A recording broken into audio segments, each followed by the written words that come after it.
This video is brought to you by patreon.com/worsttake. Get access to exclusive live streams and Discord servers, on-screen shoutouts, and early access to some videos when you join now. Help make sure that we can continue to make content like this by supporting the Patreon. Links are in the description down below.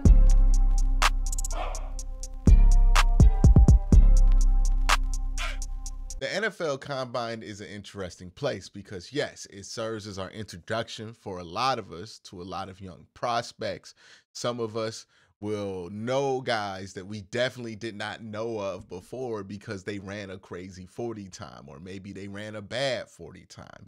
This is where the general public and a lot of people start to form their opinions about draft prospects that they build and build and build and build into a crescendo until we get to the draft. But there's another reason why the Combine is important. It's the first time a lot of teams, including the Cleveland Browns, really get to hear from their head coach about the new league year. Last time we talked to Kevin Stefanski in depth, or at least the media talked to Kevin Stefanski in depth, was after the Texans game. Now, fast forward into February, it's the first time people were able to ask him questions, and we got to kind of hear some back and forth with Kevin and see what the process was for getting a new offensive coordinator, what the mindset was behind replacing your offensive coordinators. I know a lot of people have had questions. Well, now is the time for those questions to get answered, and this is some of my thoughts on Kevin's press conference. We'll play the clips. I'll react to them, and so on and so forth. So let's get it. Is that purposeful? Do you see a scheme leading, or is it that 5 quarterbacks last year held back? Shout out to my guy Jared Muller, because I'm pretty sure he asked this question. But he's basically asking about the motion. Like, was the motion, the lack of motion for the Cleveland Browns, they were 32nd in the league, was that because of the offense, or was that because of the constant changing at the starting quarterback position? Which is a very good question. Yeah, I'd hesitate to look in too much to last year in that regard. I think motion, speaking of conflict, I think it can make life really hard on the defense. I speak from experience. When that picture's changing pre-play, it can make it really a challenge. You can put your receivers in advantageous positions via motion. I think what Coach McDaniel did in Miami was really those were new things that are now, you're going to see that throughout the league. But there's certainly elements to it. I think what we talk about a lot is you want to shift and motion with a purpose. You don't want to do it just to do it. But if there are opportunities to create advantageous looks for you, you certainly want to do it. Team building. Okay. So I think that's very interesting, the answer that he gave there. Now, he talked about two things. One, I wouldn't read too much into what happened last year, which to me, I read into that and think, okay, that had something to do with it, right? The five quarterbacks had something to do with the fact that they did not run a ton of motion. That makes a lot of sense, because if you look back at it, I don't think the Browns had a single quarterback start 5 consecutive games. I think the record for most of the season was 3 consecutive games. And when you can't get the same starting quarterback on the field for more than a month, there are going to be things, complexities that the offense usually has that have to be thrown out the window because you're constantly changing who's playing quarterback, right? Like, you just can't get to that fine level of detail. And I think what he means when he says, I wouldn't read too much into last year, is basically saying, yeah, man, we just never got to that point because we didn't get that kind of health at the quarterback position. So I think that was a very good question.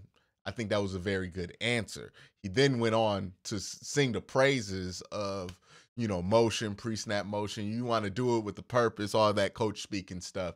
And basically saying, I have a positive opinion about motion, but also don't read into why we didn't have a ton of motion to the offense last year, in response to a question where he was asked about if 4 different quarterbacks having to play those guys and not having a long period of time to have those guys start throughout the year was the reason. I think we got our answer. So, we know with Kevin, he's never going to answer anything. Well, sometimes he tends to not answer things straight up. So you have to kind of use the context clues in what he's given. And that's one of those situations where if you use the context clues, I think he feels like they should have had more motion in last year. But the reason they didn't have it was because of the constant switching of the quarterback position and everything else. All right, so let's move into this next question, which is actually from Cleveland Browns Daily. Bo Bishop interviewed Kevin, and I think it's important to check these things out when they come out if you're a Browns fan, because since these guys work for the team, somebody like Kevin, who's not normally the most forthcoming at a press conference, will be a little bit more comfortable and not on the defense as much. So you get a little bit more insight and information when he's on one of these shows versus when he's somewhere else where he might be a little bit more defensive. He's just, overall, we all know this. Kevin's not the most welcoming press conference guy, and you're not going to learn a ton from his press conferences, which is why I think it's important to pay attention to things like this, because you'll learn some things. Team building that you see down there that you said, we got to run that back. Yeah, again, it's not like. By the way, the context to this clip is that they are talking about why they went to Greenbrier, what they felt like they got out of it, and why they're going back to Greenbrier, what they felt like worked. Like you go down there and you can just replicate year to year, but I just think there's value in putting your football team together. We're all sequestered. We're all embedded in one place. We're all under the same roof with some weird wallpaper. So I just think it's valuable just to have your guys around each other, because as you know, in the new day and age of the NFL, you're limited to the amount of time you can spend on a training camp date. So that time ends whatever the time is, and guys are then going home and going to be with their families, which is great. As you're trying to build a team, it is valuable, at least for whatever it is, 10 days, to be around each other. And when the clock ends and we're done working, hey, let's go get a meal together, let's go hang out, whatever it might be, you can do that way easier when you're in a place like we're in the Greenbrier, whereas at home, guys are typically kind of going to the. Yep. So I think this is something that a lot of NFL coaches think about when they're making their training camp plans, and why a lot of teams like to go off location for training camp. And that's simply because of the differences of NFL football or anything else. When you're in high school and you're doing training camp for your high school team, you are in the same school district. Like, you live in the same school district. You're basically always hanging around each other. You're in the same community. College, even more so, right? If you're in a training camp for a college football team, most of the time you're there like months before anybody comes to campus. So it's just you and the other dudes on the team. And you have to kind of come together, have that camaraderie.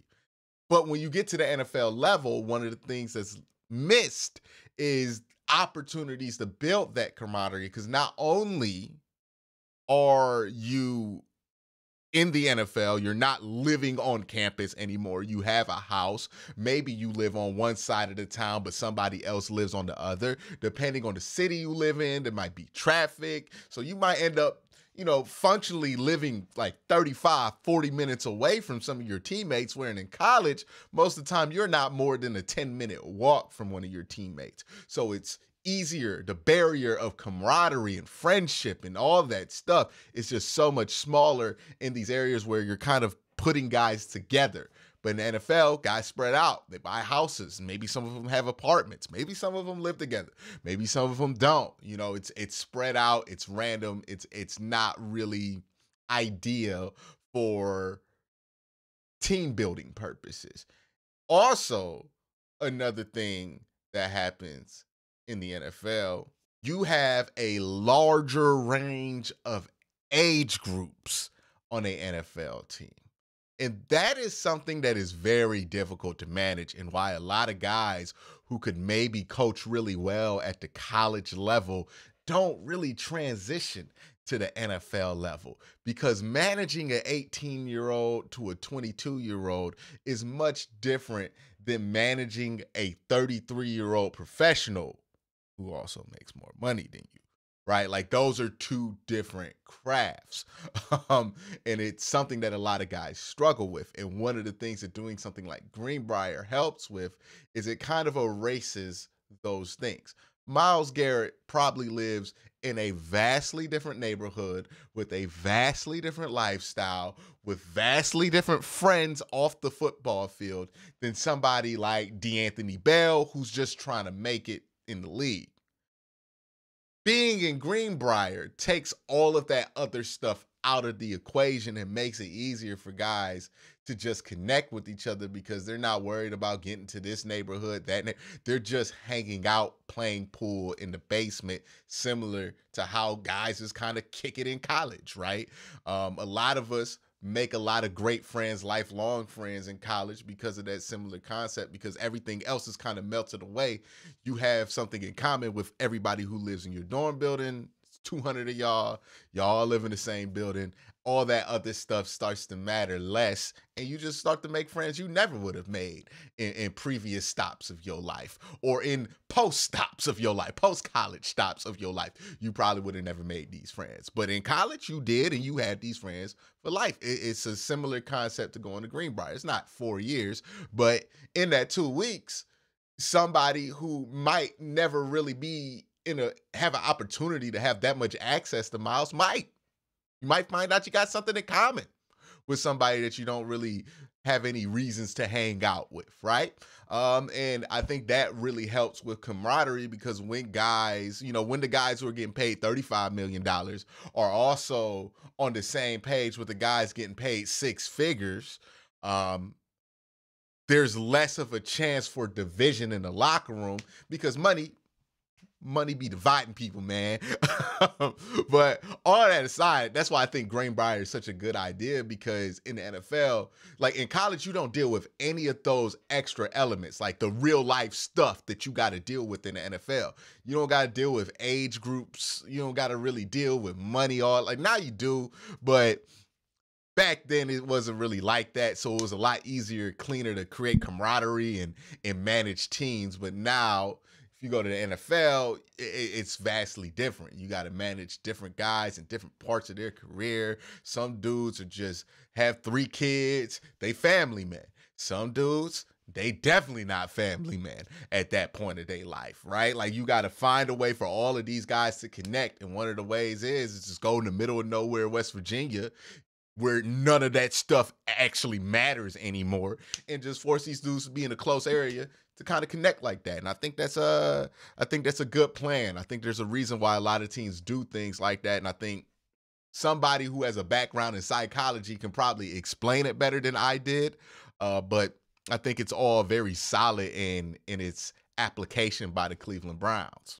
To have Deuce in there, So this is a question that Kevin's answering about the collaboration process, and we're going to have not only this clip, but a clip from Cleveland Browns Daily, because I think he gets more into the weeds of this, and it kind of confirms something that I've thought. To have Deuce in there, to have Tommy Reese, Andy Dickerson, Roy, these are guys that come from different perspectives, obviously different teams, different schemes. So we're still in the infancy of putting it back together. We're actually meeting here. Ken has the guys meeting while they're here at the Combine. He's working them hard. But we're still working through all of that, but it's been great conversation. Ken, what did you see in Ken, and what do you hope that he provides for you? And you're always so collaborative. You like the sharing and all of that stuff. What did you learn from Ken in the process that led you? Listen closely. It's something I've been saying on this channel for a while, but listen closely. To believe that would be a fit. Well, like you said, Bo, it was a process, and we talked to a bunch of different guys, but ultimately felt Ken's experience as a quarterback, as a coordinator, all the places that he's been, all the teams that he's worked for, both from a standpoint of the offensive scheme with the quarterbacks that he's worked with, just felt like he was the right fit for us. I think Ken is really good for me in that we see the game in a lot of ways very similar, but we also push each other, and he has aspects of game that he's been exposed to. I have different aspects, so it's a really seamless, to me, collaboration of bringing great ideas together. And not just Ken, Deuce Staley, Tommy Reese, Andy Dickerson, Roy Istvan, guys that we've added to our group that this is really let's put all the ideas in the middle of the table. And the coaches that are returning, Chad O'Shea's a big part of that. Yeah. Thinking about as we put this thing together, we're not just going to do everything the same way just because that's how we've always done it. That's not what you ever want to do. What you want to do is year to year, how can we get better? And I think we have a bunch of different perspectives now, obviously with Ken sitting at that head of that table, to put this thing back together with all of that in mind. Now, key words there, right? Tons of different perspectives. Collaboration. It's something that I talked about where I was getting frustrated during the whole process of how people were talking about this as if the offense was going to be completely different or that the keys to the offense were completely up to grab. The offense is a collaborative process, right? It's going to be Deuce Staley offering up some things. Maybe you have Tommy Reese. Maybe you have the offensive line coach, like Andy Dickerson. All of these guys are going to have parts and pieces in this collaboration. Since we are humans, and humans, admittedly, like things to be simplified because we like things to be simple because that feels good. Like every single one of us likes that.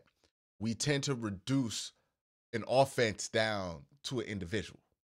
Oh, it's the Kevin Stefanski offense. Oh, this that Kyle Shanahan offense. This that Sean McVay offense, right?